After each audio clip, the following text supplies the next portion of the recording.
जी, औज़ुबिल्लाहि मिनश शैतानिर रजीम। आयत नंबर 69। अहले किताब के जो लोग हैं, जो कुफ़ार हैं अहले किताब के, वो ईमान वालों का ईमान क्यों ज़ाया करवाना चाहते हैं? इसका जवाब आयत के अंदर नहीं है, ये थोड़ा-सा तफ़सीर के अंदर है। जी, एतदा आप बताइए। मिस आपने इसका बताया था कि जैसे अगर कोई बंदा आगे बढ़ रहा होता है तो और जो लोग उसको फॉलो नहीं कर रहे होते वो चाहते हैं कि ये भी हमारे साथ एक कदम पीछे आ जाए। तो हुँ। कुफ़ार का भी कुछ इसी तरह से रद्द अमल था कि वो ईमान वालों को देखते थे और कहते थे ये हमसे एक कदम आगे जा रहे हैं, तो हम इनको पीछे ले आएँ अपने साथ ताकि उनको दिली सुकून मिल सके। शाबाश! तो ये क्या चीज़ है? ये कौन-सा जज़्बा है जिसके पीछे ये काम कर रहा है? इसका नाम तो हसद। मुझे हाँ, हाँ, बोला किसने? अतिया? हसद अतिया मैं। अच्छा, यही है ना, देखे ना कि वो खुद हमें मिले ना मिले, अब शैतान ने क्या किया? शैतान ने सोचा कि अब जन्नत तो मेरे नसीब में है नहीं, तो अब मैं इन इंसानों को भी जन्नत में नहीं जाने दूंगा। उसने हमारे एंसेस्टर्स को भी बाहर निकाला, जन्नत से निकलवाया, और अब वो चाहता है कि औलाद आदम को भी जन्नत तक ना पहुंचने दे। तो मैं तो जलूंगा, वो क्या कहते हैं कि हम तो डूबे हैं सनम, तुमको भी ले डूबेंगे। ये हसद जो है वो सबसे ज्यादा शैतान के अंदर है, कि वो हसद की आग में जल रहा है। और शैतान का रूट वर्ड जो शीन तो नून शताना है ना, इसी रूट वर्ड से है हसद। कि हमें ईमान मिले ना मिले, तो इनका ईमान चला जाए। ये अभी अभी हमने बात की ना, ये वाली थी। अच्छा, आयत नंबर 73 देखिए। वला तुमिनु इल्ला लिमन तबिआ दीनकुम, और तुम उस चीज को मानना जो तुम्हारे दीन में एक जैसी है। और फिर अल्लाह का यहाँ पर जुमला मोतरज़ा आया था कि दरमियान में अल्लाह की बात आई है, कुल इन्नल हुदा हुदा हुदल हुदा कुल इन्नल हुदा हुदल्लाहि, अल्लाह की हिदायत ही हिदायत है असल में। और फिर उन्होंने कहा कि जो तुम्हें दिया गया है वो और किसी को नहीं दिया गया, और जो तुम दिए गए हो, और इस वजह से ये लोग झगड़ेंगे अल्लाह के सामने तुम्हारे बारे में। और फिर अल्लाह का जिक्र है कि कुल इन्नल फदला बियदिल्लाह, अल्लाह के हाथ में फजल है, और वो उसे देता है जो जिसे वो चाहता है, और अल्लाह ही वसअत वाला इल्म वाला है। तो इस आयत में सुबह को ईमान लाओ और दीन के आखिर में मुर्तद हो जाओ। इस हीले से ये क्या करना चाहते थे? क्या मुराद था कि सुबह ईमान फिर लाओ? से हाँ, मैं बताऊं कौन बोला? सायरा जी। बाबा। जी, वो ये चाहते थे कि आप क्योंकि जब ये उल्मा जो है अपने लोगों को भेजते थे नहीं, नबी सल्लल्लाहु अलैहि वसल्लम की महफिल, कहानी नहीं सुनानी, वजह क्या थी, क्यों करना चाहते थे? ताकि उनको ये लगे कि ये इतना कमजोर है कि ये सुबह में ईमान लाए और शाम में पलट गए। तो टीचर मैं नहीं, मैं सायरा। बताऊं। मैं बताऊं। सुमैया बताए, सुमैया। टीचर ये था कि ये लोग का ना सुबह में ईमान लेकर आते थे और नबी करीम सल्लल्लाहु अलैहि वसल्लम के हाथ है, और इस तरह होता था कि अगर शाम में वो लोग चले जाएंगे तो उनको देख के दूसरे लोग भी इनके लोग हमारे साथ आ जाएंगे, वो भी हाँ, ईमान से हट जाएंगे। हाँ जी, बारकल्लाहु फीक। ताकि ईमान वालों को शक में मुब्तला करें, और उनके ये हो सकता है कि वो जी, वापस। मैं इसको यही एक्सप्लेन करना चाह रही थी कि वो ये समझें कि ये इतना कमजोर है कि सुबह में वो ईमान लाए और शाम में पलट गए, क्या तो जो बाकी कमजोर लोग है? हैं वो भी उनके उनके फॉलोअर बन के चले जाएंगे। कमजोर क्या है? दीन कमजोर है। उन जी, वो मतलब कि वो सुबह में ईमान लेके आ रहे हैं जो, और फिर शाम में पलट जाते हैं, तो यानी दूसरे लोग देख के उनको वो भी उनके फॉलोवर्स बन जाए। आयत नंबर 72 होना चाहिए था वैसे, इसका मैंने 73 से लिखा है। ये था, सॉरी। ये है। मिस ये था ना कि ये अहले किताब थे ना, तो लोग इन्हें बड़ा अल्लाह के करीब समझते थे, तो ये देखते थे कि जब ये दीन में दाखिल होकर वापस पलट रहे हैं तो यकीनन ये दीन फिर इतना मुनासिब नहीं है, तो फिर उनके दिल इसलिए खराब हो जाते थे। बारकल्लाहु फीक। ये है इसका आंसर कि लाअल्लहुम यरजिऊन, ताकि वो लौट आए। कौन लौट आए? जो ईमान लेके आए हैं वो वापस आ जाए, वो मुर्तद हो जाए, वो अपना ईमान छोड़ दें। ठीक है। अच्छा, ये बताएं, 75 है मेरा ख्याल है, अहले किताब का उम्मियों के बारे में क्या अकीदा था? जी। वमिन अहलिल किताबी मन हु बिकिंतारिन युअद्दिही इलैक। जी, इनका उम्मियों के बारे में क्या अकीदा था? जी, सदफ बताएंगे, सदफ। कि उम्मियों के बारे में तो हमसे कुछ नहीं पूछा जाएगा, इनके साथ हम कोई भी जाति कर लें, लेकिन अगर बनी इसराइल के बारे में हमसे कोई गलती हुई तो उससे पूछा जाएगा। उम्मियों के बारे में हमसे कोई मुआवजा नहीं होगा। ठीक है, बारकल्लाहु फीक, बिल्कुल यही है। आगे देखिए आयत नंबर 77। अब यहाँ पर यह है, इन्नल लज़ीना यश्तरून बिअहदिल्लाहि व अयमानिहिम समनन कलीलन, थोड़ी कीमतों पे जो अपने कसम और अहद तोड़ देते हैं या बेच देते हैं, उनके लिए जो है आखिरत में कोई हिस्सा नहीं है, उनसे अल्लाह ताला कलाम नहीं करेगा, उनकी तरफ देखेगा नहीं और ना उन्हें पाक करेगा, और उनके लिए अजाब है बहुत शदीद, दर्दनाक। तो आप मुझे बताएं कि अहद तोड़ने की अल्लाह ताला ने क्या क्या सजाएं बताई हैं आयत के अंदर है जी। वो बताए जिसने कुछ नहीं बताया, प्लीज मुझे वो बताए जिसने कुछ नहीं बोला अभी तक। मैं बताऊं, मैंने कुछ भी नहीं बताया। नहीं, सादिया ने बताया है। वो जो कुछ नहीं बोल रहे नीचे वाले, कौन है ये? तस्नीम खान है, तबीहा है, आप लोग बोले ना प्लीज। देखिए बोलेंगे नहीं तो आगे बोलने वाले कैसे बनेंगे? जी सबिहा, इसमें इस आयत को पढ़ के ही आपने इसके अंदर से जवाब देना है बस। जी, राना, इसमें यही लिखा है कि अगर वो थोड़ी कीमत पे अपना ईमान बेच देते थे, जो भी बदल देते थे हिस्सा, आखिरत में अल्लाह ताला उनसे ना तो कलाम करेगा, ना उनकी तरफ देखेगा, और ना ही उनको क़यामत के दिन पाक करेगा उनके गुनाहों से। 3 हो तो गए। यानी उनको वो सजा मिलेगी, बहुत सख्त सजा होगी। चौथी सजा, ये 3 सजाएं बताई आपने, चौथी? जी, चौथी सजा ठहरिए, कलाम नहीं करेगा, देखा क़यामत के दिन, इसमें तो यही है।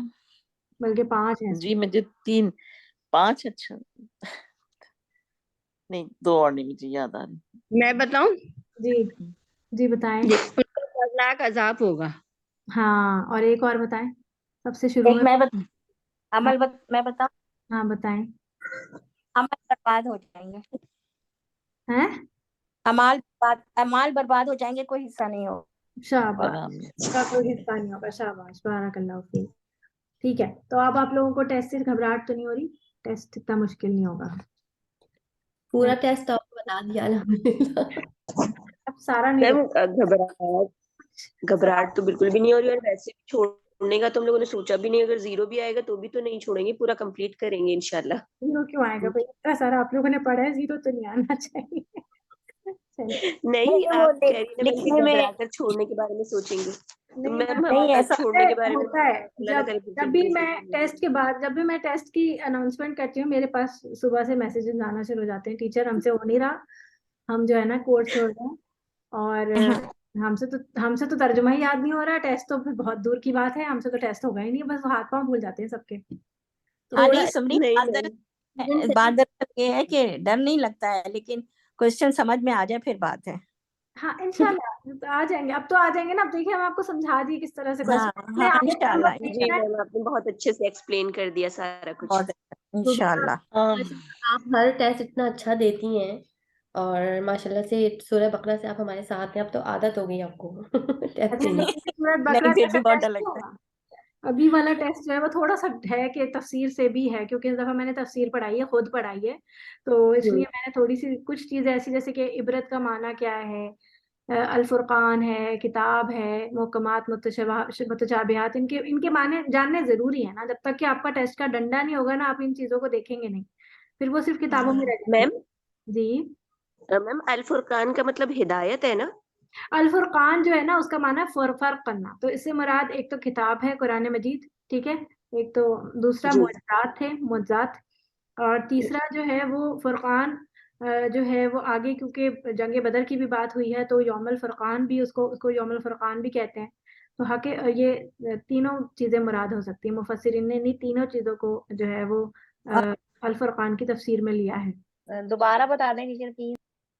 रिकॉर्डिंग, हम अपनी रिकॉर्डिंग सुन लिएगा ना। अल फुरकान जो है वो है आपका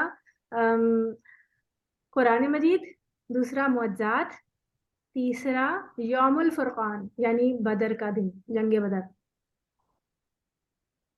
तो क्या इसके फौरन बाद ही ना आगे आयत आ रही है बदर की, तो इससे मुराद जो है वो मुफस्सिरीन तीन चीजों को लेते हैं कि इससे फर्क पता। जज़ाकल्लाह मैम। ठीक है ना, ठीक है। और मैं अच्छा, ये पूछना चाह रही थी, ऑलमोस्ट आप लोगों का कंप्लीट हो गया जी, कुछ पूछना चाह देखिए रही मैं तो पहली दफा दे रही हूँ, सूरह बकरा मैंने नहीं पढ़ा आपके साथ, तो हैं? आप ये बताइए दोबारा से कि ये आप किस तरह का देंगी, मतलब पेपर, उसमें क्या आपने क्वेश्चन लिखे होंगे और हम आंसर देंगे? अच्छा, मैं बता देती हूँ आपको। मैं आपको ना रिटन फॉर्म में क्वेश्चन पेपर पीडीएफ बना के दूंगी, जिसमें क्वेश्चंस लिखे हुए होंगे। उसमें आपने अच्छा देना इस तरह से होगा कि ऐसा कोई कुरान मजीद आपके घर में होगा जिससे आप तर्जुमा सुनाती है ना, बगैर तर्जुमे वाला कुरान जो होता है, उस कुरान से अच्छा आप देंगी। और जब भी आए, जो भी सवाल होगा ना, उसके आगे आयत नंबर लिखी होगी।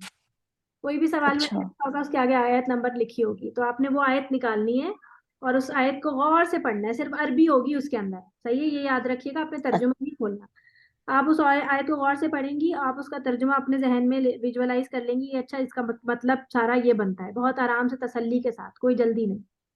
जब तर्जुमा आप पूरी तरह से समझ जाएंगी, तो फिर आप दोबारा सवाल को पढ़ेंगी कि सवाल ये है, इसमें से ये सवाल किया जा रहा है, तो वो सवाल का जवाब उस आयत के अंदर होना चाहिए, उस आयत के अंदर होगा। अगर लगता है कि इस आयत जी की बिल्कुल लिटरल मीनिंग में नहीं है, तो हो सकता है उसकी हल्की सी तफसीर के अंदर हो, जैसे थोड़ा बहुत, थोड़ी थोड़ी सी चीजें मैंने पूछी हैं तफसीर के हवाले से, बहुत गहराई में नहीं कि हर चीज ही मैं आपसे पूछूं। मेरा मकसद आप लोगों की मेमोरी टेस्ट करना नहीं है, मेरा मकसद है कि आपको आयतों में से मतलब निकालने आते हो, आयतें समझ आती हूँ, इसमें अल्लाह ताला क्या बता रहे हैं, जी तो अच्छा, बात क्या है, ये पता होता है, बताओ बस। ये मेरा मकसद ये है कि इस वक्त पढ़ाने का। ठीक है जी। तो फिर उसको लिख के दोबारा से फिर हम आपको फिर उसकी हाँ, वो फिर लेके आपने ना सवाल पिक्चर भेजें? नंबर, हाँ, आपने सवाल नंबर सिर्फ आपने नोट करना है, सवाल नंबर डाल के आपने उसके आगे आंसर लिखना है। कहानियां नहीं लिखनी, शॉर्ट शॉर्ट आंसर्स हैं, एक एक दो दो लाइन के आंसर्स के अलावा ज्यादा लंबी कोई कहानी नहीं होगी कहीं पे भी। और वो आपने लिख कर, आपने अच्छा सा पेन से लिखना है, बॉल पेन से, ब्लू पेन से। और आपने उसकी तस्वीर अच्छी साफ तस्वीर ऐसी हो जो कि पढ़ने में आ रहा हो, ब्लर ना हो। और वो अपनी ग्रुप टीचर को अपनी तस्वीर भेजनी है, अपनी नहीं है, मतलब पेपर की तस्वीर भेजनी है। अपने टीचर को, मतलब जिनसे मैं क्लास ले रही हूँ? जी जी, जिनसे आप ग्रुप क्लास ले रही हैं उन्हीं के नंबर पर व्हाट्सएप करनी है, ठीक है। और अच्छा इंशाल्लाह हम संडे को भेज देंगे सुबह में आपको टेस्ट, तो संडे का पूरा दिन होगा, किसी भी टाइम पे आप अटेम्प्ट कर सकती हैं पेपर। और मंडे का पूरा दिन होगा। 2 दिनों के अलावा फिर आप फिर टाइम खत्म हो जाएगा। इन 2 दिनों के अंदर अंदर आपने पेपर देना। पेपर ज्यादा लंबा नहीं जी होगा, अच्छा, घंटे का होगा, एक ही नशिस्त में बैठ के आप दे लें। किसी कोई भी ऐसा टाइम सेलेक्ट कीजिएगा जिसमें आपको डिस्टरबेंस कम से कम हो, और आप 1 घंटे में एक बार बैठ के आराम से दे लें पेपर, ठीक है। अच्छा ये अच्छा बताइए वो मंडे कितने बजे तक है टाइम, आखिर कितने बजे तक देना है? हमारे पाकिस्तान के 12 बजे तक। अच्छा आपके 12 बजे, हाँ जी, अच्छी बात है। वो समरीन, जैसे कुछ क्वेश्चन ऐसे हैं जो कि मतलब तौबा का जिक्र आया है, बट इतना वो नहीं, जैसे तौबा की शराइत है, हाँ सबर की है, इसके भी आएंगे? हाँ, आ सकते हैं। लेकिन कुछ चीजें हैं ना जो बहुत इंपॉर्टेंट है, लेकिन तौबा की शराइत तो मैंने बाकायदा आपको लिखवाया है। हम्म। तो ये चीजें हम्म, ऐसे लिखवाई हैं ताकि आप इनको थोड़ा बहुत देख लें, याद कर लें। ठीक ठीक है। आपसे और कोई टीचर मिस प्लीज आप एक हिदायत है जो कि आपसे कोई पूछ सकता है, आपसे कोई पूछे तौबा क्या होती है, आप कहें हाँ तौबा होती है, क्या होती है तौबा, तौबा की क्या शराइत है। अगर कोई नॉन मुस्लिम तौबा करे, बोले तौबा तौबा तौबा, तो क्या उसकी तौबा कबूल हो जाएगी? या कोई ऐसा शख्स हो जिसकी आदत ही हो हर वक्त बोलता रहता हो तौबा तौबा तौबा, तो क्या तौबा कबूल हो जाएगी? आपको पता होना चाहिए, एज अ मुस्लिम हमें पता होना चाहिए तौबा की क्या शराइत है, किस तरह तौबा कबूल होती है। जी। सही। हमें ईमान का मतलब हक और बातिल की पहचान भी है ना। हाँ, वो तो लिटरल मीनिंग है ना, वो तो लिखा हुआ है उस पे। मुराद मैं पूछूं अगर तो क्या होगा? ठीक है ठीक है। जी, आपने टीचर प्लीज हिदायत रुश्दी और हिदायत तौफीकी की डेफिनेशन आप ग्रुप पे भेज दिएगा प्लीज, लिख कर ना। अच्छा, सायरा आप बताएं आपको क्या? ठीक है। मैं आपसे ये पूछ रही थी कि आपने कहा तकवा अल्लाह से मोहब्बत में कुछ भी छोड़ देना और कुछ भी अच्छा काम करना अल्लाह की मोहब्बत में, तो सिर्फ अल्लाह की मोहब्बत में या अल्लाह का खौफ भी कह सकते हैं इसमें? हाँ ना, खौफ क्या, नाराजगी का खौफ। हाँ, तो मैं यही पूछ रही हूँ कि यानी अल्लाह के डर से हर बुरी चीज को छोड़ देना, और अल्लाह की मोहब्बत में हर, चाहे उसमें कोई सख्ती भी आए, लेकिन आपको उस चीज को अपनाना अल्लाह की मोहब्बत में। हम्म। तो नाराजगी का मैंने खौफ, कहीं ओके। या इसमें मैंने कहीं वो पढ़ा था कि तकवा का मतलब है कि बचकर चलना, तो फिर एक मिसाल दी थी कि हजरत उमर थे या पता नहीं कौन थे, उनसे किसी ने तकवे के बारे में पूछा, तो उन्होंने कहा कि जिस तरह आप कोई कांटेदार रास्ते में जा रहे हैं और उससे बच बच बच के निकलते हैं, तो यही तकवा है कहने। बिल्कुल बिल्कुल, बचा के अपने आप को संभाल के चलना है। ठीक है ठीक है जी, चलें जी, क्लास ऑफ करते हैं। अल्लाह ताला आप लोगों का हामी और नासिर हो। अल्लाह ताला आप लोगों को बेहतरीन टेस्ट देने की तौफीक दे इंशाल्लाह। सुब्हानकल्लाहुम्मा व बिहम्दिका अशहदु अन ला इलाहा इल्ला अंता अस्तगफिरुका व अतूबु इलैक। रब्बना तक़ब्बल मिन्ना इन्नका अंतस समीउल अलीम व तुब अलैना इन्नका अंतत तव्वाबुर रहीम। रब्बिरहमहुमा कमा रब्बयानी सगीरा रब्बिरहमहुमा कमा रब्बयानी सगीरा रब्बिरहमहुमा कमा रब्बयानी सगीरा। आमीन या रब्बल आलमीन। अस्सलामु अलैकुम व रहमतुल्लाहि व बरकातुहू। वालेकुम अस्सलाम व रहमतुल्लाहि व बरकातुहू।